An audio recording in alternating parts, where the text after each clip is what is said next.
players. Tuesday ng 12 PM. Andito ulit ako sa oval. Ito yung gallery. Akit ako para makita natin yung overview ng buong oval. Ayan yung nasa harap ko, Holy Trinity High School. Ayan ang kabuuan ng oval.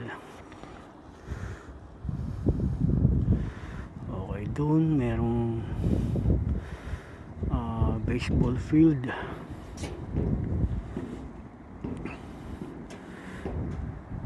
Dito sa bandang kanan yung may mga blue, may playground.